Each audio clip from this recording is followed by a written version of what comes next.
एक बार एक किसान था जो अपने गांव की समस्याओं से बहुत दुखी था। किसी ने उसे बताया कि भगवान बुद्ध जो कुछ दिनों के लिए पास के गांव में आए हुए हैं, उसके सभी दुखों का निवारण कर सकते हैं। किसान बड़ी आशा से बुद्ध के पास गया। उसने सोचा कि बुद्ध उसे उसकी समस्याओं, मानसिक पीड़ा, तनाव और दुखों से मुक्ति दिलाएंगे। उसने बुद्ध से कहा, हे बुद्ध, मैं एक किसान हूं, मुझे खेती करना पसंद है, लेकिन बारिश कभी भी पर्याप्त नहीं होती और मेरी फसलें बर्बाद हो जाती हैं। पिछले साल मेरे पास खाने के लिए कुछ नहीं था और इस साल भी अत्यधिक बारिश के कारण फसल को बहुत नुकसान हुआ। मेरे पास खाने के लिए पर्याप्त भोजन नहीं है। मैं शादीशुदा हूं, मेरी पत्नी मेरा ख्याल रखती है, मैं उससे प्यार करता हूं, लेकिन कभी कभी वह मुझे बहुत परेशान करती है और घर में बहुत क्लेश हो जाता है, जिससे मुझे लगता है कि अच्छा होता अगर वह मेरी जिंदगी में नहीं आती। मेरे 2 बच्चे भी हैं। कभी कभी मेरे बच्चे भी मेरा अनादर और अवज्ञा करते हैं, मेरे निर्देशों का पालन नहीं करते। किसान लगातार बुद्ध को अपने दुखमय जीवन के बारे में ऐसी तमाम बातें बता रहा था। बुद्ध उस दुखी किसान की समस्या को ध्यान से सुनते रहे। अपनी जिंदगी की सारी परेशानियां बताने के बाद जब उसे राहत महसूस हुई तो वह चुप हो गए। अब उसके पास बताने के लिए कोई और समस्या नहीं बची थी।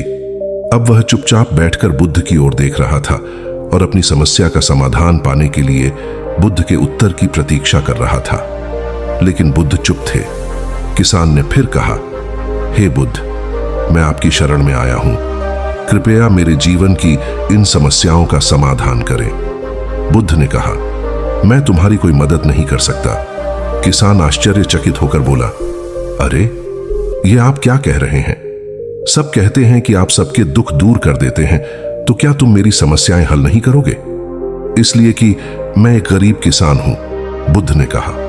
मुश्किलें हर किसी के जीवन में आती हैं। जीवन में दुख और परेशानियां आना स्वाभाविक है। व्यक्ति के जीवन में अक्सर उसके कर्मों के अनुसार परिस्थितियां बदलती रहती हैं, जिससे सुख, दुख, निराशा और क्रोध आता है। नए रिश्तों का बनना, पुराने रिश्तों का बिगड़ना, रिश्तों में मिठास और कड़वाहट, ये सब सामान्य है। यह जीवन का हिस्सा है और यह जीवन का चक्र है। हकीकत तो यह है कि हम सभी के जीवन में 30 प्रकार की कठिनाइयां हैं। इन कठिनाइयों का समाधान आप और मैं नहीं कर सकते, कोई नहीं कर सकता। जिंदगी और जिंदगी में बनने वाले रिश्ते स्थिर नहीं होते। एक दिन रिश्तेदार भी चले जाएंगे और जिंदगी भी खत्म हो जाएगी, लेकिन ये समस्याएं वैसे ही रहेंगी जैसे आज आपकी जिंदगी में है और कल किसी और की जिंदगी में होंगी। इस पर किसान अपना नियंत्रण खो देता है और क्रोधित हो जाता है और ऊंची आवाज में बुद्ध से कहता है कि हर कोई कहता है कि तुम एक महात्मा, एक सिद्ध पुरुष, एक प्रबुद्ध व्यक्ति हो। मैं इस विश्वास के साथ यहां आया हूं कि आप मेरी मदद करेंगे। यदि आप मेरी समस्याएं हल नहीं कर सकते तो मेरा यहां आना व्यर्थ था। हर कोई झूठ बोलता है कि आप समस्याओं का समाधान करते हैं। आपने मेरी एक भी समस्या का समाधान नहीं किया। तुमसे अच्छे तो वह महात्मा हैं जो 2 वर्ष पहले मेरे घर आए थे।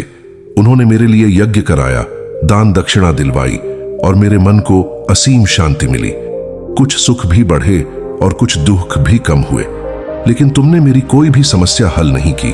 तुमने मुझे सीधे तौर पर मना कर दिया। बुद्ध ने कहा, क्या वह सब करने से जीवन के सारे दुख समाप्त हो गए? इतना कुछ करने के बाद भी अब आप इतने परेशान क्यों हैं? अब आप पहले से भी ज्यादा दुखों से घिर गए हैं। तात्पर्य यह है कि जीवन में दुख कभी समाप्त नहीं होते। किसान बोला, तो क्या मैं मान लूं कि तुम मेरी मदद नहीं कर सकते? यदि आप ऐसी छोटी छोटी बातों का समाधान नहीं कर सकते तो आपके उपदेशों का क्या लाभ? बुद्ध ने कहा, मैं तुम्हारी 84वीं समस्या का समाधान तो नहीं कर सकता, लेकिन हां, मैं तुम्हारी 84वीं समस्या का समाधान अवश्य कर सकता हूं। किसान आश्चर्यचकित हो गया और बोला, 84वीं समस्या क्या है बुद्ध? बुद्ध ने कहा, यानी कि तुम अपने जीवन में कोई समस्या नहीं चाहते। आपकी सारी समस्याएं इसी समस्या के कारण उत्पन्न हुई हैं। यदि आप इस तथ्य को स्वीकार कर लें कि जीवन में समस्याएं मौजूद हैं और समस्याएं जीवन का हिस्सा हैं, तो आप जीवन की समस्याओं से विचलित नहीं हो पाएंगे।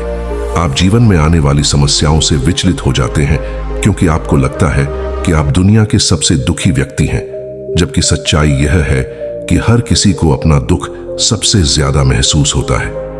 लेकिन जिस दिन आप यह समझने लगेंगे कि मेरा कष्ट अन्य लोगों की तुलना में बहुत कम है, उस दिन से कोई भी दुख आप पर प्रभाव नहीं डाल पाएगा। जब तक आप नहीं चाहेंगे कि आपके जीवन में कोई परेशानी न आए और आप हर दुख दर्द से बचे रहें, तो यह संभव नहीं है। ऐसे में छोटा सा दर्द भी आपको बेचैन कर देगा और आपकी मानसिक शांति भंग कर देगा। अगर आपके जीवन से परेशानियां पूरी तरह से दूर हो जाएं, अगर आपको हर दिन हर पल बिना दुख और कठिनाइयों के जीवन जीने को मिलेगा, तो आप ज्यादा दिन तक ऐसा नहीं जी पाएंगे। एक समय आएगा जब आप हर दिन एक ही तरह की जिंदगी जीने से पूरी तरह से तंग आ जाएंगे और ऊब जाएंगे, क्योंकि जीवन में किसी भी चीज की अधिकता जीवन के लिए भयानक समस्याएं पैदा करती है। आरामदायक जीवन जीने से आप मन और शरीर दोनों से विकलांग हो जाएंगे। तो ऐसे जीवन का क्या फायदा जो बाद में आपको नर्क जैसा जीवन जीने पर मजबूर कर दे। जिस तरह खाना खाने का असली आनंद तभी मिलता है जब बहुत भूख लगी हो, और पानी पीने का असली मजा तभी आता है जब बहुत प्यास लगती है, उसी तरह जीवन के तमाम दुखों और परेशानियों को झेलने के बाद ही खुशी का आनंद मिलता है। इसीलिए जीवन में सुख और दुख अलग अलग रूप में आते रहते हैं। हम चाहकर भी जीवन से सुख दुख को खत्म नहीं कर सकते, लेकिन उनसे इतना ऊपर जरूर उठ सकते हैं कि कोई भी बड़ी समस्या मन को विचलित न कर सके। इसके लिए अपने मन को शक्तिशाली बनाएं, धैर्य रखें, प्रतिदिन आध्यात्म का ध्यान करें, ज्ञान बढ़ाओ। यह आपके जीवन की सभी समस्याओं का समाधान है। इसे जीवन की चतुर्मुखी समस्या का समाधान कहा जाता है। महात्मा बुद्ध का यह अद्भुत ज्ञान पाकर किसान संतुष्ट हो गया